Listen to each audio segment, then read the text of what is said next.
রাত এখন মোটামুটি প্রায় 1:30 বাজে। এখন আছি কোথায়? এখন আছি হচ্ছে আমার দোস্তর বাসার সামনে, মানে আমাদের প্রবাসী পুরুষ সাদি, তার বাসার সামনে দাঁড়ায় আছি। আজকে একটু বাইরে বেরোইছি সেহেরি করতে। নর্মালি সত্য কথা বলি, একদম ভিডিও শুরুতে বলি, সেহেরিটা বাসায় আমি করা পছন্দ করি এবং আপনারাও বাসায় করেন। তারপরেও হঠাৎ যদি একদিন সুযোগ পান, যদি খুব মনে চায়, বেরোইতে তো পারেনি, তাই না? আর বের হইলে কোথায় কোথায় যাওয়া যায়, তো এইটা নিয়ে অনেকে অনেক ধরনের ভিডিও তো দেয়, কিন্তু ভাই আমি আসলে পারি না। অফিসের চাপ বা কাজকর্ম থাকে, এর জন্য আমি আর সেহেরি বা ইফতারের ভিডিওটা আমি মিস করতেছি। তো আজকে একটু সুযোগ পাইছি যে দেখি না, আজকে সবার মতো আমি একটু সেহেরি করে আসি বাইরে। তো এখন এই বাইরে সেহেরি করতে যাব কোথায়? যাব হচ্ছে ঢাকা শহরের বেশ নামি দামি না ঠিক, বা দামি আমি জানি না, বেশ নাম করা একটা জায়গায়, এখানে বেশ ব্যাপক আলোচিত খাবার দাবার পাওয়া যায়। তো চলেন যাই সেই ব্যাপক আলোচিত জায়গায়, যেখানে আমরা আজকে রাতে সেহেরি করব। এবং আমি একটু পাঞ্জাবি পরতে আসলে মাঞ্জাটা ইচ্ছা করে মারিনি। ঘটনা হচ্ছে যে সাইজ অনুযায়ী জামা কাপড় পাচ্ছিলাম না বাসায়, এখন সাইজ অনুযায়ী শুধু পাঞ্জাবি পাইছি, পাঞ্জাবি পরে চলে আসছি। কেউ মনে করবেন না যে ভাব তাপ নিচ্ছি, সেরকম কিছু না। তাহলে লেটস গো টু মহাখালী, সেই ব্যাপক পরিচিত জায়গায়।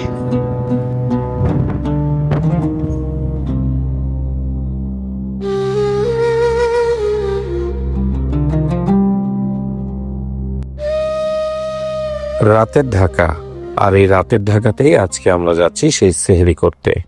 যে যাই বলেন, রাত্রেবেলায় ঢাকা শহরে বেরোইতে না আসলে ভালোই লাগে। হ্যাঁ, সেফটির কিছুটা তো কনসার্ন আছেই। তো যাই হোক, সেসব বিষয় বাদ দেই। এখন আজকে আমরা যাচ্ছি হচ্ছে বেশ পরিচিত দূরবীন বাংলা রেস্টুরেন্টে। বেশ অনলাইনে খুব দেখতেছি এদেরকে, তো চিন্তা করলাম যে আজকে এখান দিয়ে আমার সেহেরির যে বিষয়টা সেটা শুরু করা যাক। কিন্তু ভাই, ওইখানে যাওয়ার পরে দেখি অন্য কাহিনী। বিশাল পরিস্থিতি, বিশাল অবস্থা। ভাইয়া, আমি না টেনশনে পড়ে গেছি। টেনশনটা হচ্ছে কি জানেন, আমরা কি আজকে সেহরি পাবো? আমরা আজকে কি খেতে পারবো? দূরবীন বাংলাতেই আমরা খাবো, নাকি আল সালাদিয়া কোনো এক হোটেলে আজকে আমাদের নসিবে সেহরি আছে? ভাই, ঢাকা সিটির সমগ্র মানুষ এই মুহূর্তে অপেক্ষা করছে দূরবীন বাংলার সামনে। কি এমন রসগোল্লা তারা বিক্রি করে, কি এমন খাবার তারা বিক্রি করে, কোন তাল? আমি জানি না কখন যাইতে পারবো। 1:30 বেশি বাজে এখন। কেমনি কি বাইরের অবস্থা তো একরকম, ভেতরের অবস্থা আরো ভয়ঙ্কর। আমি মোটামুটি হালকা টিনশিত হয়ে গেছি। আমি সরি, আমি ইন্ট্রোটা দিছি দূরবীন বাংলার। আমি জানি না ভবিষ্যতে আমার কি হবে, মানে এই ভিডিওর ভবিষ্যৎ কোথায় যাচ্ছে, আই ডোন্ট নো। আমি চেষ্টা করব এবং দেখার চেষ্টা করব যে এরা কি খাইতে আসছে। আমি মাঝখানে একটু ভেতরে ঢোকার চেষ্টা করছিলাম যে একটু টোকেনের যদি কোনো ব্যবস্থা থাকে সেটা দেখার জন্য। একটু ভিতরে গেছিলাম দেখার জন্য সিরিয়াল টিরিয়াল দেওয়া যাবে কিনা, মানে সিরিয়ালের জন্য যে লোকটা টোকেনের জন্য দাঁড়ায় আছেন, ওনার সাথে আমি কথাই বলতে পারতেছিলাম না। তো এর ভিতরে একটা ভাই এসে না আমাকে একটু বকা দিছে। আমার কাছে মনে হয় যে সে আমাকে চিনতে পারছে। সে আমাকে এসে বলতেছে, আপনার আজকে কন্টেন্ট না করলে হবে না। আমি না ভাই তখনও কোনো কথাই বলি নাই, আমি তো বলতেই পারি নাই। সে আমাকে হালকা বকা দিছে, আমি নিজের মানিজ্জত বাঁচাই আমি বাইরে এসে আবার দাঁড়াইছি। আল্লাহ, এ কি অবস্থা! এবং আরো কিছুক্ষণ অপেক্ষা করে বুঝতে পারলাম যে আজকে আসলে এখানে সঠিকভাবে এখানে ঢোকাও যাবে না, সেহরিও করা যাবে না, আমার সেহরি টেহরি মিস হয়ে যাবে। সো এই রেস্টুরেন্টে খাওয়ার জন্য আমি সেহরিটা মিস করতে পারবো না। সো আমরা আরো একটা রেস্টুরেন্ট আছে আশেপাশে, সেটার সন্ধানে গেলাম। তো আমি আবার ওই নেটে ঘাটতে এই কাছাকাছি আর একটা দোকান পাইছি, আর একটা রেস্টুরেন্ট পাইছি অ্যাকচুয়ালি। এবং ওই রেস্টুরেন্টটাতে এর আগে আমি একবার আসছিলাম, কিন্তু তখন খাওয়া দাওয়া করতে পারিনি। তো আজকে আবার ওদের কাছে ফোন দিলাম যে ভাই আপনাদের কি খোলা আছে? বলে হ্যাঁ ভাই খোলা আছে। আমি বললাম ভাই বুকিং টুকিং লাগবে? বলে না ভাই লাগবে না। আমি বললাম যে আপনাকেই আমি খুঁজছি, আমি আসতেছি, চলেন সেখানে যাই।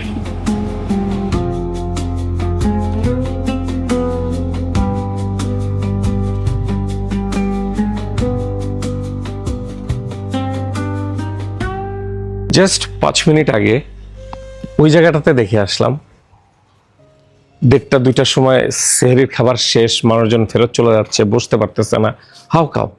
এখানে আসলাম, একটা প্রাণী নিচে দাঁড়ায় নাই। তার মানে কি এরা কি খাবার বিক্রি করে না? কেন নাই মানুষ এখানে?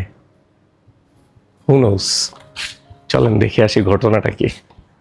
তো এই হচ্ছে তাদের রেস্টুরেন্টের ভেতরে, বেশ সুন্দর, এক কথায় বলতে গেলে চমৎকার সুন্দর দেখতে রেস্টুরেন্ট।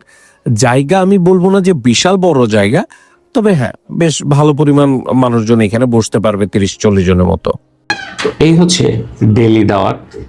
এখন ভাই খালি জায়গা। তো এই হচ্ছে ভাইদের মেনু, সেহরি মেনু, ডিনার মেনু। উপরে রমজানের মেনু লেখা আছে, কিন্তু এর মাঝখানে একটা লাঞ্চ মেনু আছে। সো তারা মনে হয়, আপনারা মনে হয় লাঞ্চেও খোলেন। আচ্ছা, তাহলে আপনারা লাঞ্চেও পাওয়া যাবে রমজান মাসে তাদেরকে। তাদের মেনুতে প্রথম যে জিনিসটা আমার নজরে আসছে সেটা হচ্ছে তাদের যে খাবারের দাম। তাদের এই মোটামুটি সেহরি মেনুতে 12, 13 বা 14 পদের খাবার আছে। সেখানে সর্বোচ্চ দাম এক নজরে আমার চোখে পড়ছে 250 টাকা। রুই মাছের ঝোল আছে না? হ্যাঁ, রুই কারির সাথে ঝোল। রুই কারির সাথে ঝোল থাকে, আচ্ছা। তাহলে রুই কারির সাথে আমাকে একটা ঝোল দেবেন, গরুর কালা ভুনা একটা দেন, আপনি আর একটা মোরগ পোলাও দেন, একটা ডাল দেন, আলু ভর্তা দেন, আপাতত একটা দেন, পরেরটা পরে চিন্তা করি। রাইস, এটা হচ্ছে মোরগ পোলাও। মোরগ পোলাও বলতে এটা হচ্ছে পোলাও আর মুরগির রোস্ট। এটা হচ্ছে রুই মাছ, তাই না? আচ্ছা, এটা হচ্ছে ডাল, এটা হচ্ছে বিফ কালা ভুনা। এটা কি বাচ্চাদের প্যাকেজ? এটা কম কেন? না, আমার সাইজ আর কালাভুনার সাইজে মিলতেছে না, আমাদের চেহারা মিলতেছে না। আচ্ছা, এটা হচ্ছে আলু ভর্তা, পেঁয়াজ, কাঁচামরিচ আর লেবু। Very nice, thank you, thank you. এটা হচ্ছে তাদের মোরগ পোলাও। এই মোরগ পোলাওটার দাম হচ্ছে 220 টাকা। আচ্ছা, এখানে বেসিক জিনিস, এটা মোরগ পোলাও বলতে হচ্ছে সাদা পোলাও, তার সাথে একটা মুরগির রোস্ট। মুরগি হিসেবে যেটা আছে সেটা হচ্ছে একটা সোনালি, হয়তো 500 গ্রাম বা 550 গ্রাম বা ম্যাক্স 500-550 গ্রামের হয়তো একটা মুরগি, সেটার একটা রান পাইছে আমার ধারণা মতো, বললাম আর কি সাইজ দেখে। আর এটা হচ্ছে তাদের রুই মাছ। এই রুই মাছটার দাম হচ্ছে 150 টাকা। রুই মাছ ভুনা বা রুই মাছ কারি বা রুই মাছের ঝোল, এখানে একটা পেটির অর্ধেক দেওয়া আছে, হ্যাঁ। আর অনেকগুলা গ্রেভি দেওয়া আছে, পেঁয়াজ টেয়াজ দিয়ে বেশ মাখানো একটা গ্রেভি করা, জিনিসটা দেখতে বেশ উপাদেয় লাগতেছে। আর এটা হচ্ছে তাদের কালাভুনা। কালাভুনা হচ্ছে 220 টাকা নেওয়া হয়েছে। এখানে মাংসের পিস যদি আমি বলি, 1 2 3 4 5 6 পিস দিছে, এবং 6 পিস মানে আমরা বাসায় যেটা খাই প্রমাণ সাইজ, বা যেটা আমাদের ওই মাথার ভিতরে থাকে না যে মাংসের পিস এতটুকু থাকে, তো ওখান থেকে হয়তো কিছুটা ছোট, অনেকটা তেহারির মাংসের যে সাইজটা সেরকম প্রায় সাইজ আমার কাছে মনে হচ্ছে। আচ্ছা, এটা হচ্ছে তাদের 30 টাকার ডাল, 1:1, একজনের জন্য হয়তো একজন মানুষ এতটুকু ডাল খাইতে পারে। এই হচ্ছে আমরা আর একটা অর্ডার করছিলাম তাদের আলু ভর্তা, এটাও 30 টাকার আলু ভর্তা। এখানে 2 জন পরিমাণ ভাত আছে। আমার কাছে মনে হয় যে ভাত ঠিক আছে, আপনি যদি একটু সচেতনভাবে খান এটা 2 জনের জন্য যথেষ্ট। কিন্তু আপনি যদি আমার মতো অতিমাত্রায় অস্বাস্থ্যকর পরিবেশের মানুষ হন, তাহলে আপনার জন্য একটু কম হইতে পারে। সো প্রথমে আসেন আমরা আমাদের 30 টাকার আলু ভর্তাটা খাই। আলু ভর্তাটা আগেই বানায় রাখছে, এটা জাস্ট দিচ্ছে, এটা তো স্বাভাবিক, তাই না? এবং গোলটাও আগে করে রাখো, উপরে চট ধরে গেছে।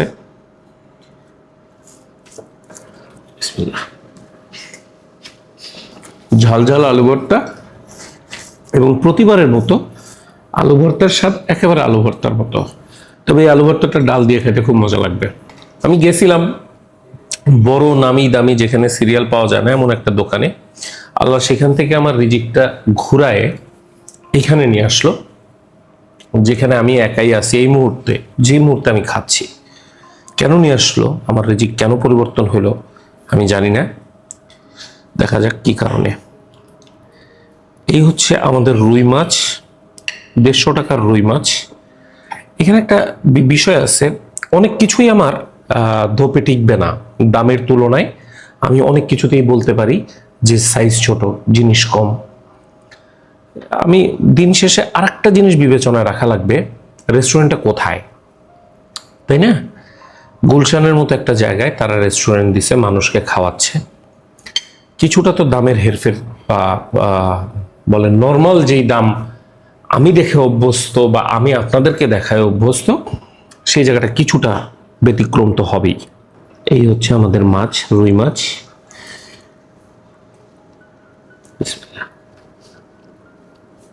পেঁয়াজ টমেটো দিয়ে দো পেঁয়াজা টাইপের একটু করে দেওয়া, সুন্দর।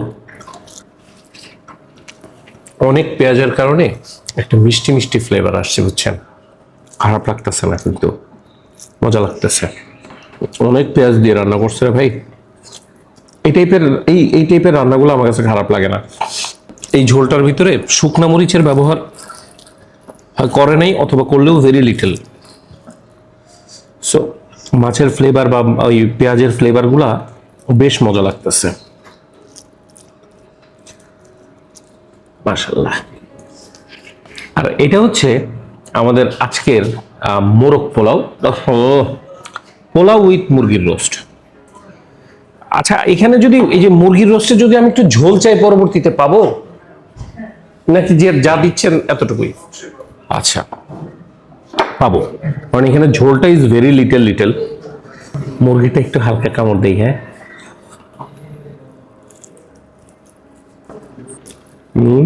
রোস্টে কামড় দিলাম না, রোস্ট আমার কাছে না খারাপ লাগে নাই, শুধু পোলাওয়ের সাথে একটু মজা। আর রোস্টটা হচ্ছে আপনার একটু মিষ্টি, অবভিয়াসলি রোস্ট তো বেশ একটু মিষ্টি মিষ্টি থাকেই। অনেকে আবার রোস্ট বলে যে ভাই আমার বেশি মিষ্টি হলে পছন্দ না, তাইলে আমার মনে হয় যে এটা নেওয়ার বা এটা অর্ডার করার আগে একটা সেকেন্ড থট আপনি নিতেই পারেন। পোলাওর ভিতরে মাঝে মাঝে একটু একটু করে ছোট ছোট কিসমিস কিসমিস দেওয়া আছে, তো সেই মজা লাগতেছে। তবে একটা যদি বলেন ভাই সাজেশন, কি এই পোলাওয়ের জন্য কি আপনার কাছে কি একেবারে 100% অর্থিত মনে হয়েছে যে মুরগি? আমি পোলাওয়ের স্বাদ ভালো, মুরগির স্বাদও ভালো। আপনি যদি বলেন যে আমার খুঁতখুঁতা মন কি চায়, আমার খুঁতখুঁতা মন চায় আর একটু বড় সাইজের মুরগিটা কিনলে ভালো হয়, যেটা মাংসটা খেয়ে আমি একটু স্বস্তি পাবো। বাট এখানে যে মাংসটা আছে, সেই মাংস দিয়ে আমি পুরো প্লেটটা হয়তো শেষই করতে পারবো না। মাংসটা শেষ হয়ে যাবে, আমার প্লেটের রাইস গুলা থেকে যাবে। আমি এখন পর্যন্ত যা খাইলাম, দুইটা আইটেম খাইছি, এক মাছ খাইলাম, আর একটা হচ্ছে মুরগি খাইলাম। একেবারে এরকম খালি থাকার মতো কিন্তু স্বাদ না। আর এবার আসেন আমরা আমাদের কালা ভুনাটা খাই।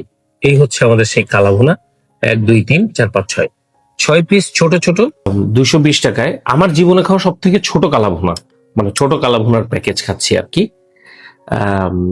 যেটা ওই যে আবারও ওইটাতে চলে আসি, যদি গুলশানের মতো জায়গার কথা চিন্তা করেন মেবি সম্ভব। তবে আমার কাছে এটার ফ্লেভারটা আমি না খেয়ে যেটা পাচ্ছি, আমার কাছে কিছুটা তো মনে হচ্ছে যে ভরপুর কালো জিরা দেওয়া হয়েছে। কালা ভুনার রং কালো হলেই কি আর কালা ভুনা হবে বাবা? কালা ভুনা হতে হলে কালা ভুনা হতে হবে। কালা ভুনাকে কালা করে সেটার নাম আদর করে কালা ভুনা রাখলে কি আর কালা ভুনা হয়ে যায়? দেখা যাক এদেরটা কি অবস্থা। ও বাবা, গরম, আল্লাহ মালিক।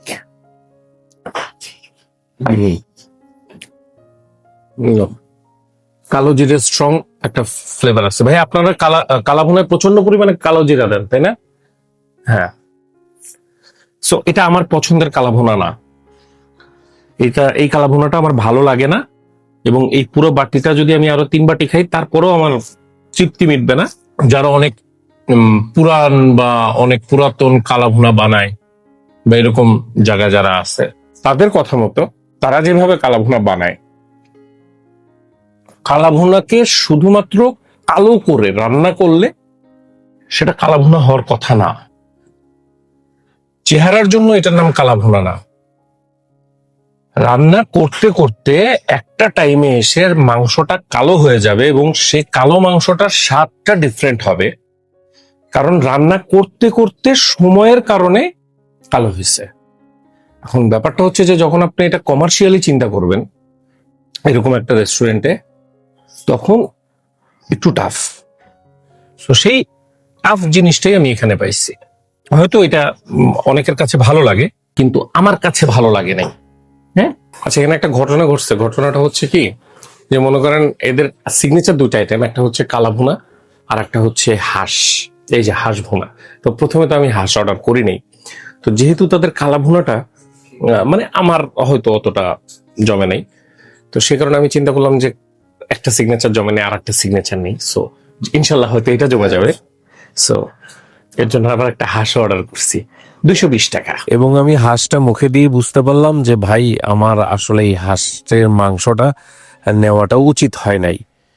সত্যি কথা বলতে গেলে যে কালাভুনাটা খাওয়ার পরে এইটা নিছি, একটু ভালো মনে করে নিছিলাম, কিন্তু আসলে সেটা বিফল গেছে। আর তার মধ্যে এদের ডালও খাইছিলাম। ভাই, কোনো রেস্টুরেন্টের ডাল যে মুখে খারাপ লাগতে পারে, এই জিনিসটা আমি এই প্রথম জানতে পারলাম। আমি জানি না এদের সম্পর্কে আমি কি বলবো। ভিডিওর এন্ডিং এ যেমন আমি আমার বন্ধুকে জিজ্ঞাসা করছিলাম যে দোস্ত তুমি একটু বলো যে তোমার কেমন লাগছে, ও বলছে সরাসরি যে বন্ধু নো কমেন্ট, আমি এই বিষয়ে কিছু বলতে পারবো না। কি বলবো, আমি রেস্টুরেন্টটাতে ঢুকে দেখলাম 5-7 জন স্টাফ আছে, ম্যানেজার ট্যানেজার দিয়ে। বেশ ভালো সুন্দর সাজানো একটা রেস্টুরেন্ট, বেশ আশা নিয়ে গেলাম। চলেন একটু চা খাই।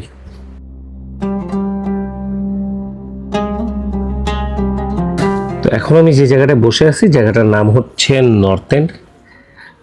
আমার দোস্ত আমাকে নিয়ে আসছে এখানে, যে চল কফি খাই, ব্রাউনি খাই, মাথা মাথা গরম আছে। আমি একদম স্পষ্ট আমার অনুভূতিটা বলি। রুই মাছ, মোরগ পোলাও ভালো লাগছে।